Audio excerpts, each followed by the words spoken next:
Now, I would like to share with you another tips from my book, 100 Ways to Photography, um, written in 2011. Okay, let me just pick one chapter. This is number 14, right?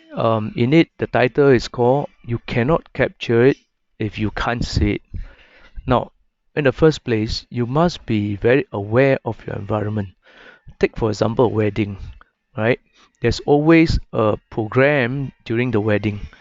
For example, when everybody was asked to rise, the bride and the bridegroom will walk in through a red carpet together with music, right? That's going on. So as they walk by, right, they will slowly walk towards maybe the gates, and the kids will start throwing flowers. So in all this happening, you have to plan where you want it to be, where you want to be in order to capture that particular scene. For example, if you imagine that the couple is walking and kids are throwing, and you want to show the exuberance of all the guests that is throwing all the flowers and showering it on the bride and bridegroom, you may want to be behind them, right? So you have to get behind them at a particular time. But of course, at the same time, you want to be shooting them as they are coming in, and then the next scene maybe is a back scene where the kids, the grown-ups are all throwing flowers, right?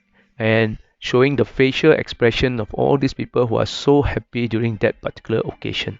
So you can see now that if you can't see it beforehand, that means imagining it beforehand and get into that position, you won't get the pictures. And you must have a sense of a timing when they are going to walk past you, where you should be in order to see all this happening.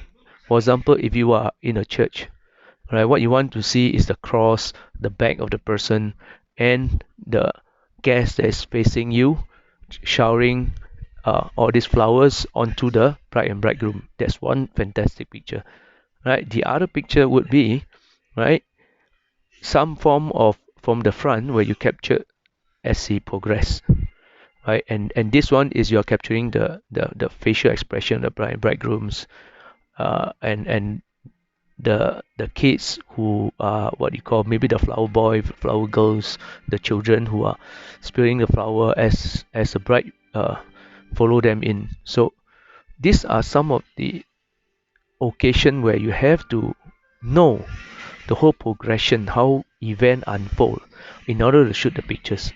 So there's a bit of planning to do, and sometimes you may have changed lenses, or you may have to have two cameras. I wouldn't advise you to change lenses, but I would advise you to have two cameras. So at least one is for a portraiture, another one is a wide angle, so you could actually in a very quick manner swap your cameras, right? So um, therefore it's very important to raise your sensitivity to imagine before what is happening. So importantly, of course, you should visit the site, meaning where is the wedding is going to be held, how the program is going to be unfold, right? Sometimes they do have rehearsal, so try to attend the rehearsal so that you know what exactly is going to happen, and you could in your mind plan and in a certain way synchronize flow and dance in a certain way with the occasion so that you get the pictures you want. And you sometimes have to imagine how someone would be, you know, full of emotion. For example, the bride's father, right? I ever took one. The bride's father was almost, in a state of, uh, I would say, mixed feeling. At one hand, he is very happy. At another hand, is the daughter is no longer going to stay with him. He's going to stay with the husband. So there's always this moment of anguish where, at one hand happy, at another hand a bit sad. So if you are able to capture that moment, well, you really got something to to to help the bride and bridegroom to remember their wonderful wedding. So this is what I mean by you cannot capture it if you can't see it, right, in your mind. You have to see it beforehand. Yeah. So um, this is chapter 14. In this book we have about hundreds of this kind of tips that you could follow. Yep. Okay. Wait for next time. We will give you another tips. Okay. Bye.